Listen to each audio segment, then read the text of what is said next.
Well, good evening. Do it? Oh, yeah, I'm not Mike. Sorry. What I lack in experience, I bring in youth, though. So, I am not Mike. My name is Tyler Redman, for those of you that don't know me, and I'm the youth and family minister here at the Landmark Church of Christ. I think I pretty much know all of you, anyways. But it's good to be with you tonight. I'm glad you're here. For those of you that aren't usually here, our crowd is a little light tonight. We've got some in LTC. We've got a ladies' class going on across the way. So this isn't normally how it is on Sunday nights. And for those of you that are usually here, we're a little heavy on the teenager tonight because, as most of you know, we will be having our combined roundhouse with local churches. Later this evening, we'll be having a Devo, sharing a meal together. And so I want to thank you in advance for those of you that have brought desserts for our event tonight. We really appreciate that, and I can't say that there's going to be any left. So if you want to take some home, I'm sorry. We're probably going to eat all of that. But thank you so much for doing that. I also want to thank all of you for continuing to pray for Megan's grandmother and grandfather. Many of you know that Don's wife, Faye, had a stroke several weeks ago. She is in her early 80s, so it's not uncommon, but it was a scary thing. She had to be care flighted to Baylor, and it's been a tough time for Megan and her family, and especially for Pawpaw, Brother Don. And so I just want to thank you for those continued prayers. Hopefully in the next week or two, she'll be able to get out of rehab and go home. And although life won't look exactly the same as it did before, it should be able to be pretty close. So we really appreciate those prayers.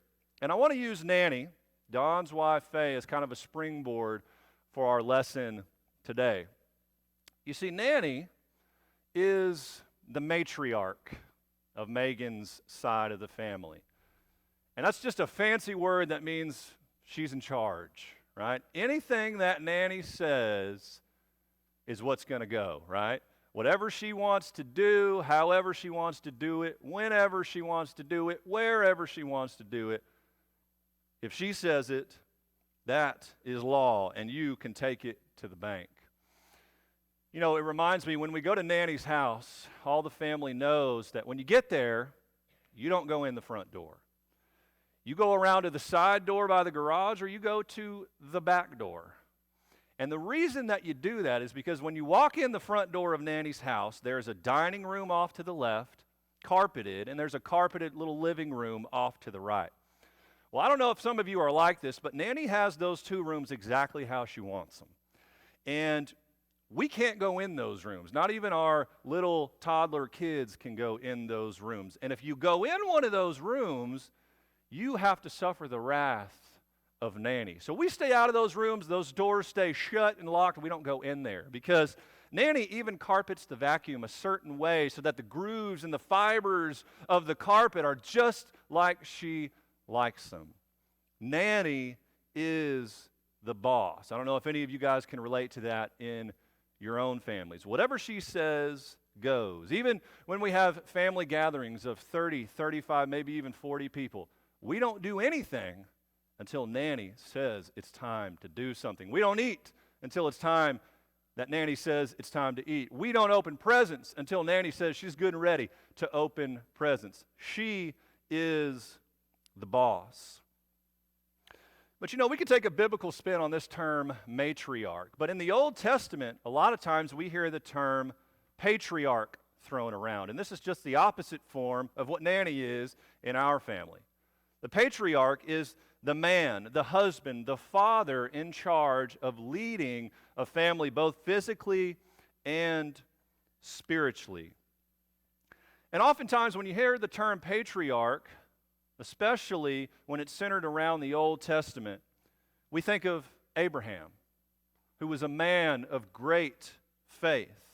We think of Isaac, who was the son that God promised to Abraham. And we also think of Jacob, right, who was the father of the 12 tribes of Israel. Those are the men we generally think of when we hear the term patriarch. But tonight I want to consider a different member of the patriarch clan, if you will. Today I want to consider Joseph. And you know, sometimes we don't really think of Joseph as a patriarch because I think a lot of times we think of Joseph as a teenager. as a child, being bullied by his siblings, being sold into slavery. We think of him as a young child, not a leader of people or a leader of his family. But you guys realize that in the book of Genesis, which houses the narrative for all the patriarchs, or most of them, there's more space dedicated to Joseph in the book of Genesis than the rest of the patriarchs. There's 13 chapters out of the 50 dedicated to the life of Joseph. And you know something interesting about those 13 chapters? There's not a one negative thing said about Joseph the entire time. Maybe you can disagree with some of his decisions, but for the most part, he was a good guy, and a good guy to emulate your life after. And so today, I want to look at Joseph through the lens of his character.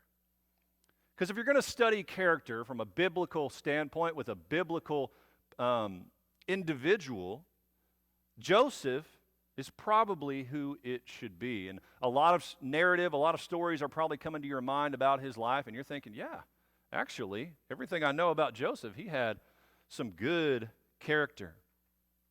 But I want to focus on Joseph's character today in three different phases of his life, and maybe we can relate to him in each phase. I want to look at his life as a brother and a son. I want to look at his life as a slave, and I want to look at his life as the prince over all of Egypt, and see if we can't figure out some ways that we can implement character into our own lives. But I want to first define some terms, or at least one major term, before we get into our lesson, because if we aren't on the same page when it comes to the terms we're using, the lesson might not mean as much to you. So when I think of this term character, I go all the way back to high school athletics. In the locker room, there was a sign that defined the word character. And some of you guys can relate to this maybe in your locker room, your gyms, maybe in your weight room. You saw this exact same sign. And its character is who you are when no one is watching. Has anybody ever heard that definition before? I'm the only one. Okay, all right. I'm the only one that's ever heard that definition. Well, it was posted in our locker room in high school, and I thought it was a good definition. What kind of decisions do you make? What kind of thoughts do you think? How do you interact with other people when nobody is watching you? And that's a great question that we can ask ourselves as we study the life of David. Character is about your integrity, your honesty, your kindness. It's about doing the right thing no matter what is going on in your life. Unfortunately, that's easier said than done. So if you have your Bible with you, let's turn to Genesis chapter 37, and we're going to review the life of Joseph and be reminded of the character that he displayed in every single stage of his life, which we will see deals him bad hand after bad hand after bad hand. We think our life is tough. Let's look at Joseph's life. Genesis chapter 37 is where we will begin our study for tonight as we look at Joseph as a brother and a son. If you don't have your Bible with you, there's probably some on the pew back in front of you.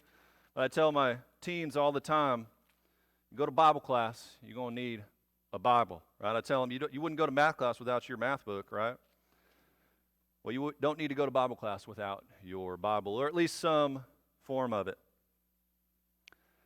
And as we read through the early verses in chapter 37, we're going to see very early on that Joseph was not well liked by certain members of his family. Let's read verses 1 through 11 of Genesis chapter 37. Now Jacob lived in the land of his father's sojournings in the land of Canaan. These are the generations of Jacob. Joseph, being 17 years old, was pasturing the flock with his brothers. He was a boy with the sons of Bilhah and Zilpah, his father's wives. And Joseph brought a bad report of them to their father. Now Israel loved Joseph more than any other of his sons because he was the son of his old age, and he made him a robe of many colors. But when his brothers saw that their father loved him more than all his brothers, they hated him and could not speak peacefully to him. Now Joseph had a dream, and when he told it to his brothers, they hated him even more. He said to them, "Hear this dream that I have dreamed. Behold, we were binding sheaves in the field, and behold, my sheaf arose and stood upright.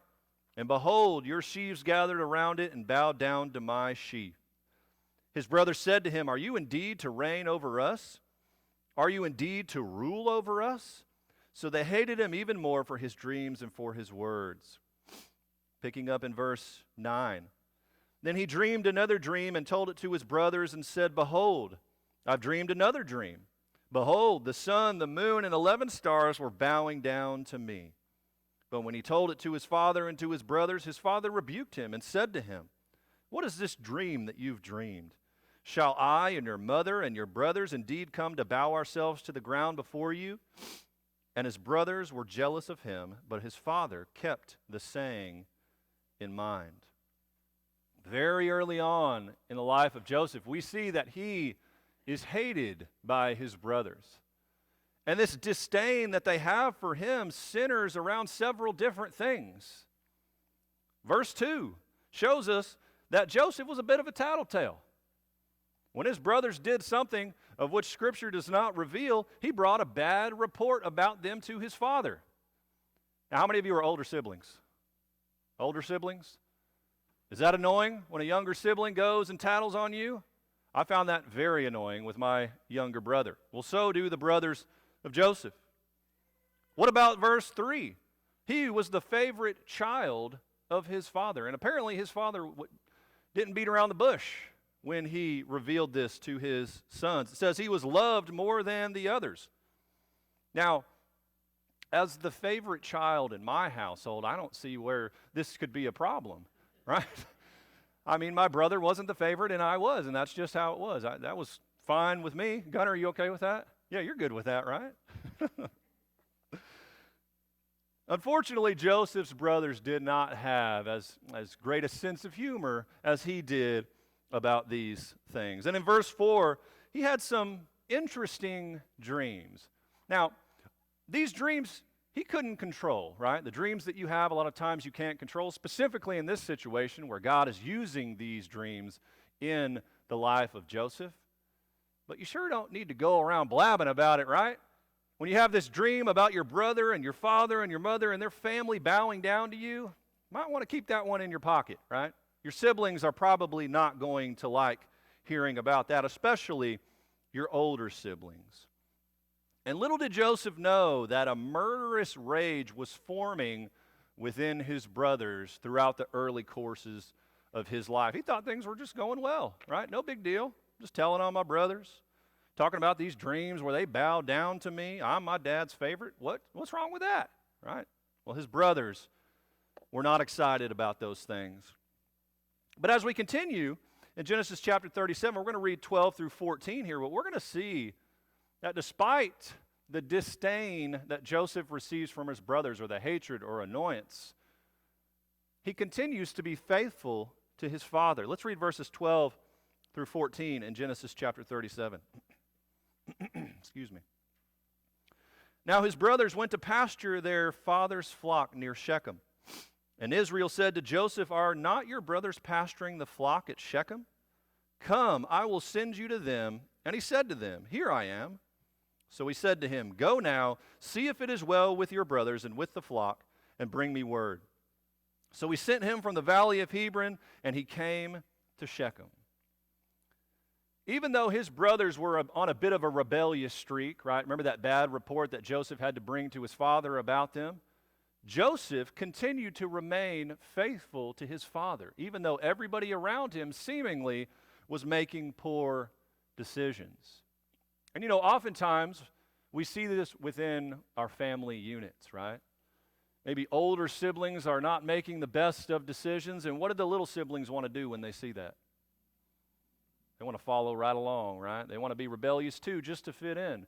Maybe it's not in your home. Maybe it's at school. We've got this popular crowd that's not making good decisions, and the natural human selfish inclination is to try to fit right in and rebel right along with them. But Joseph has enough character to remain faithful to his father. And he was willing to obey his wishes and take provisions to his brothers that are pasturing in the fields. And he eventually finds them in Dothan. But again, Joseph doesn't realize that this trip to go find his brothers is going to end up being his last trip as a free man, at least for many, many years.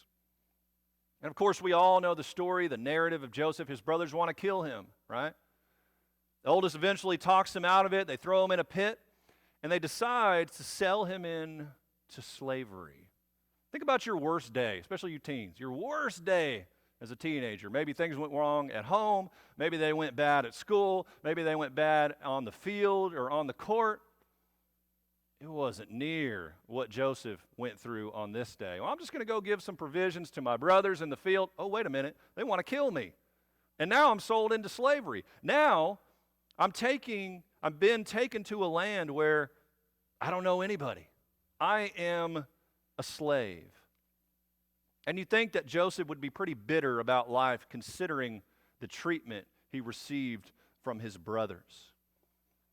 But Joseph's character continues to shine through even when his days seem the darkest. Skip over to chapter 39. We're going to kind of pick up the story here. And we're going to look at Joseph as a slave.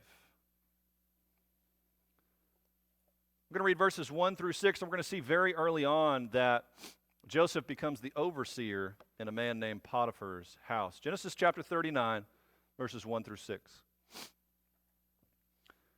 Now Joseph had been brought down to Egypt, and Potiphar, an officer of Pharaoh, the captain of the guard, an Egyptian, had bought him from the Ishmaelites who had brought him down there.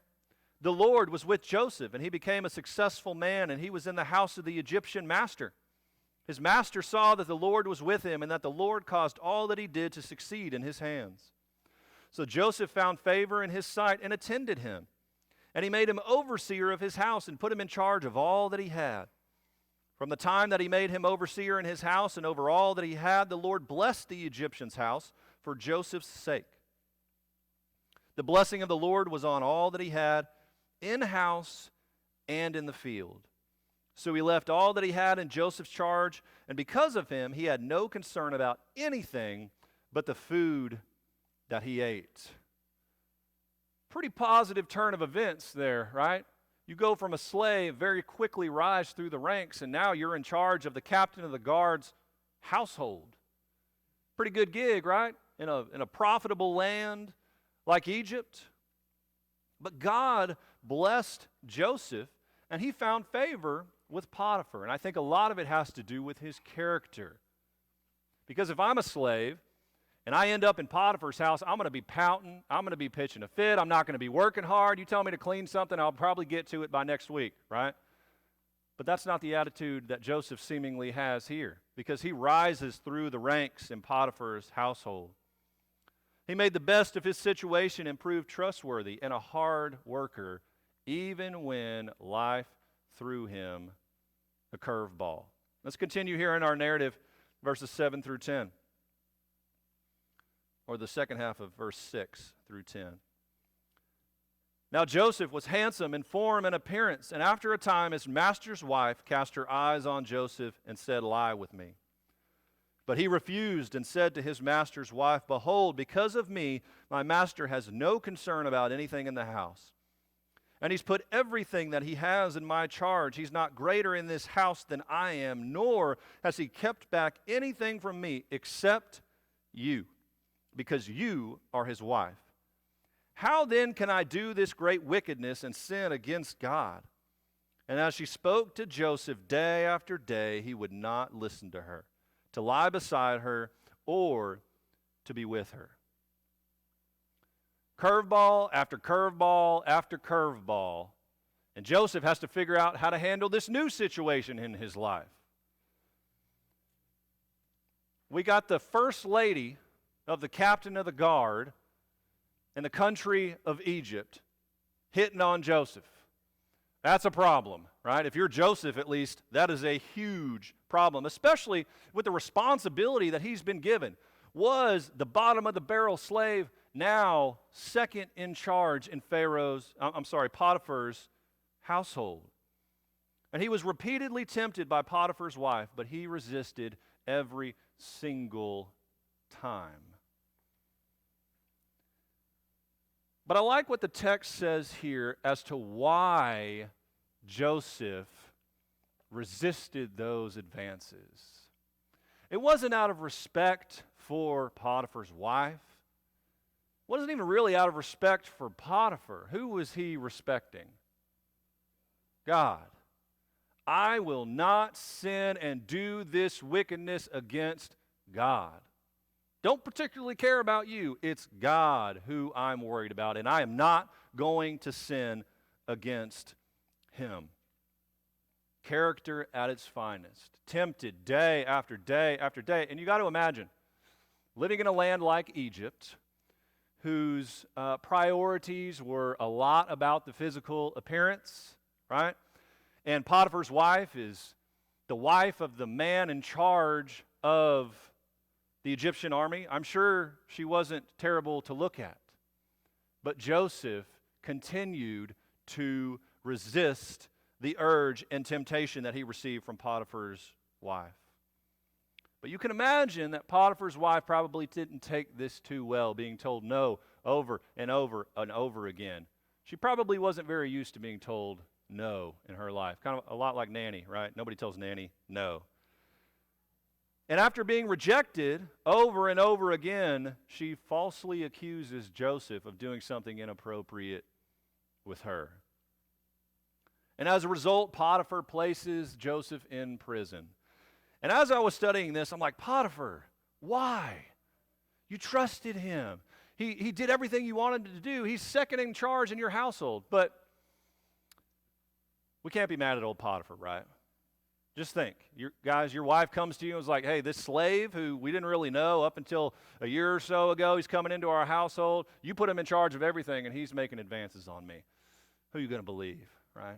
You're probably going to believe your wife. And that's what Potiphar did and put Joseph in prison. Then as we continue through the narrative in chapter 39, we see that Joseph is put in prison, but then he rises the ranks again. Just think of the roller coaster life that Joseph has. Up and down, up and down. Let's pick up the story in verse 21 of chapter 39.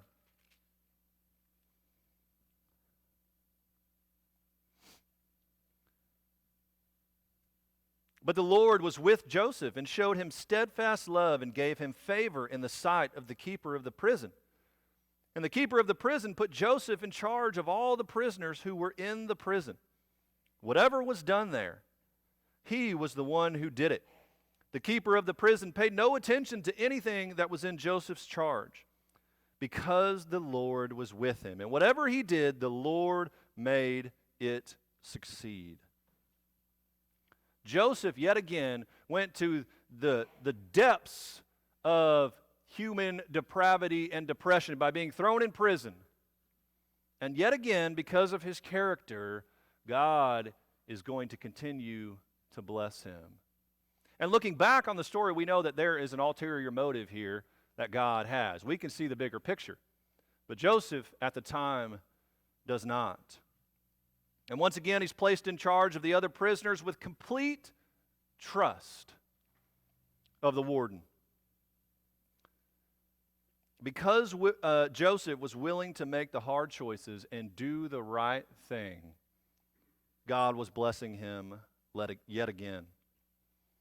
And he interprets several dreams in prison, and 2 years later, because of the dreams that he interpreted in prison, he was called to the palace where Pharaoh lives, because he's got some dreams that he just doesn't understand.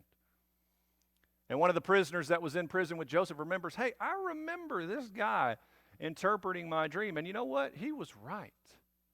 So Pharaoh calls Joseph to him. Skip over to chapter 41. We're going to look at 3 different verses, verse 16, verse 25, and verse 32, and you'll notice a very common trend as Joseph is dealing with Pharaoh. Chapter 41, verse 16. Joseph answered Pharaoh, "It's not in me. God will give Pharaoh a favorable answer." Skip down to verse 25. Then Joseph said to Pharaoh, "The dreams of Pharaoh are one. God has revealed to Pharaoh what he is about to do." Skip to verse 32. And the doubling of Pharaoh's dream means that the thing is fixed by God, and God will shortly bring it about.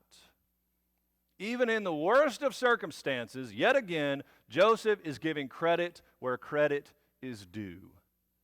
To God, the author and perfecter of our faith, the creator of the universe, the one who provides for and cares for Joseph and his people and his family day after day after day.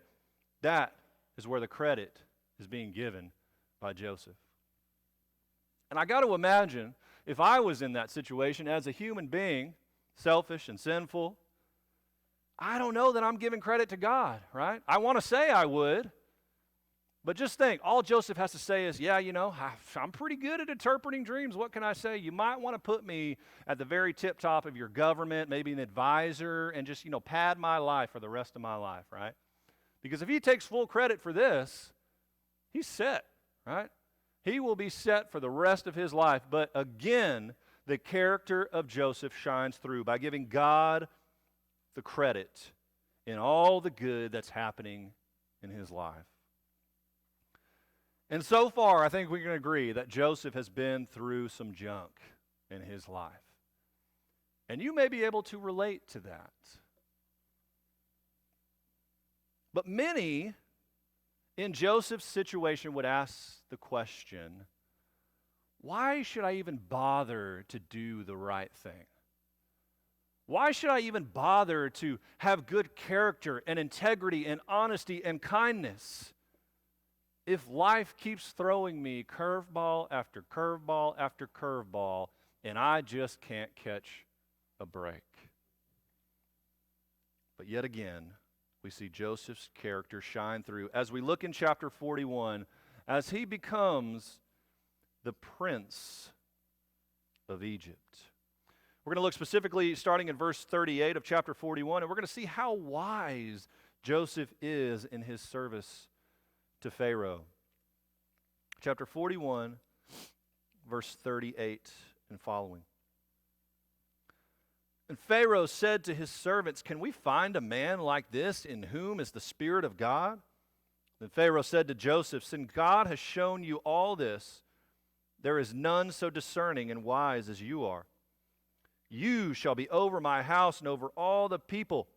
They shall order themselves as you command. Only as regards to the throne will I be greater than you." And Pharaoh said to Joseph, "See, I have set you over all the land of Egypt." At the young age of 30, a former slave is exalted to essentially rule over all of Egypt, save Pharaoh and his throne. His wisdom and ability to look beyond today help him to succeed. Because in the narrative of Joseph, he makes some pretty good recommendations to the agricultural community of Egypt. Famine is a-coming. We have got to be ready. And because of his good decision-making in regards to that, he is exalted to second in charge in all of Egypt. And then if we skip over to chapter 45, we're going to see that not only did Joseph make good decisions as second in command in all of Egypt, but even when given that power, he makes some pretty good decisions, has some very good character. Chapter 45, verses 4 through 8 is what we're going to look at. This is after his brothers have come looking for some provisions because there's famine in all the land. Joseph is now in charge, or basically in charge of the whole country. Verse 4, so Joseph said to his brothers, "Come near to me, please." And they came near. And he said, "I'm your brother, Joseph, whom you sold into slavery into Egypt. And now do not be distressed or angry with yourselves because you sold me here. For God sent me before you to preserve life.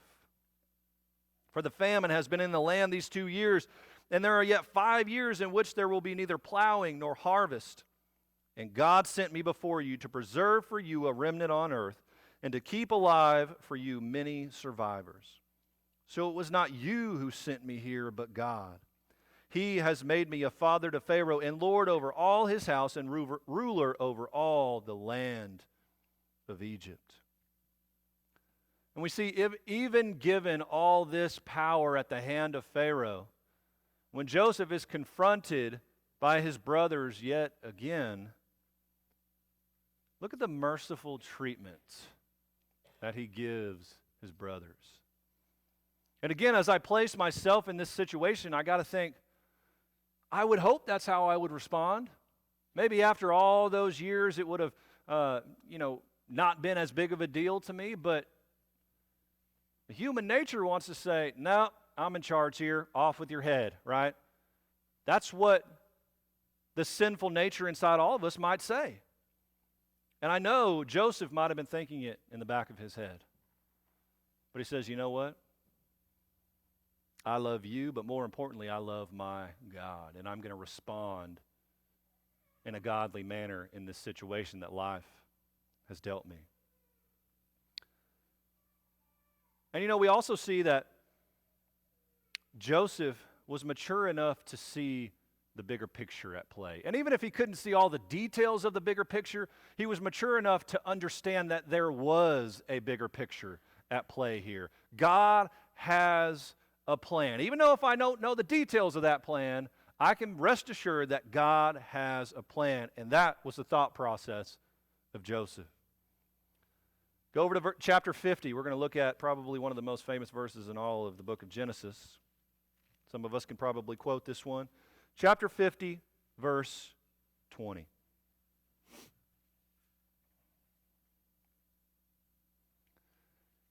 This is Joseph having a conversation with his brothers about what happened.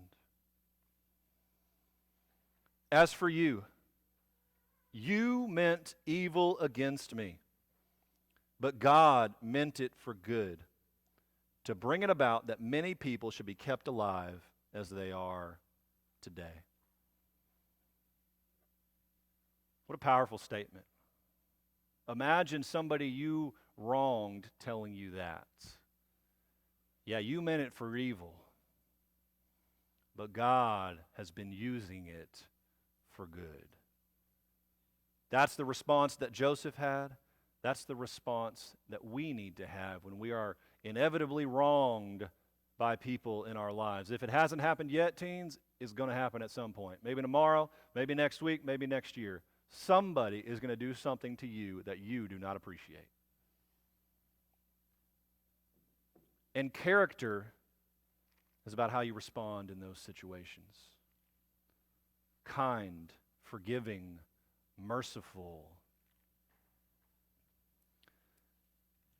Even when he's been given all this power in the land, it can do whatever he wants.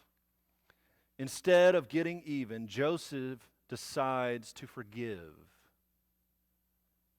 To me, that's character at its finest. Do we choose to love? Do we choose to be merciful? Do we choose to forgive when people wrong us? At the early part of our lesson, we defined character as who you are when no one is watching. But I think Joseph has given us a very good definition through the example of his life. Character, according to Joseph, is who you are when things don't go according to plan. When things go wrong, when you find yourself in a terrible situation, when your relationships are strained. Who are you in those moments? Because your true character will shine through in those moments more than they will in the good times. And in the life of Joseph, we see many examples of character displayed in living color. His faith and trust were centered on God at all times. Not just the good times, when things are going right, but especially in the bad. We saw that Joseph refused to be changed by the hatred and betrayal and nastiness of others in his life, even his own family. We saw that Joseph was willing and quick to forgive those who wronged him. And we also saw that he was able to see the bigger picture of God working in his life behind the scenes. Go to 1 Timothy chapter 4. We're going to read one last passage. And I know we all know this passage as well. But this is where we're going to bring the lesson to a head and kind of focus it now on the teens. 1 Timothy chapter 4, we're going to look at verse 12.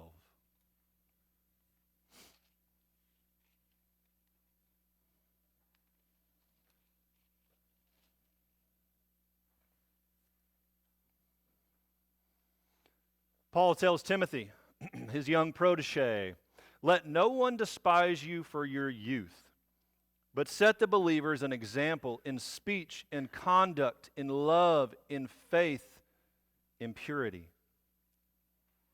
Teenagers, in your homes, at your church buildings, at school, when you're driving along the highway with your buddies, when you're at the movies, you're at the mall, you're at the bowling alley, whatever you guys do these days, when you're at the athletic events that you guys like to go to, are you setting a good example of character to those around you, as Joseph has been doing for us tonight? I want you to look back at this verse here and look at the things that Paul lists. Paul loves lists, as we were seeing in our study of Colossians, in our Sunday morning lesson.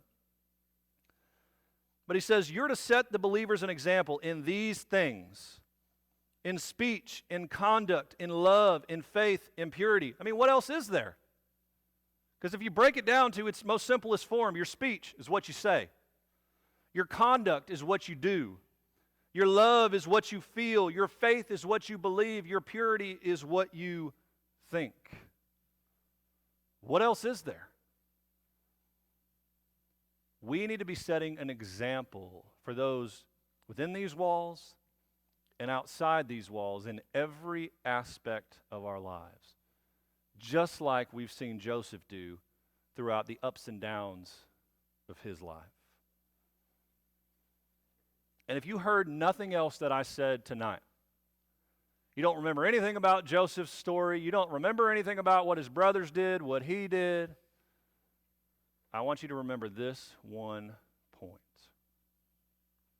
Even when life punches you straight in the mouth, God expects you to be of good character, especially when life punches you straight in the mouth.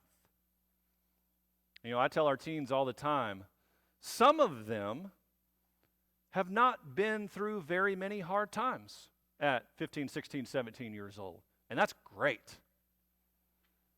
But you got to prepare yourself now, because if you haven't already, tough times will be coming. And your character is defined by how you respond to those tough times. Do we respond like Joseph? Do we respond like Jesus when he's being spat on, made fun of, hit in the face, beaten and tortured? If you don't, traditionally, it's time for us to make some changes and respond more like Joseph did when times are tough. I appreciate your attention tonight. I hope the lesson was meaningful and encouraging to you. We're about to sing a song of invitation, and the invitation is got several reasons to it. Maybe you need the prayers of the church. Maybe you need some encouragement. You need some strength. You need us to hug you, pray with you, help you in any way that we can. Maybe you've never responded to the gospel, and we've got that opportunity available here tonight. But I pray that you do that as we come and stand and sing the song of invitation.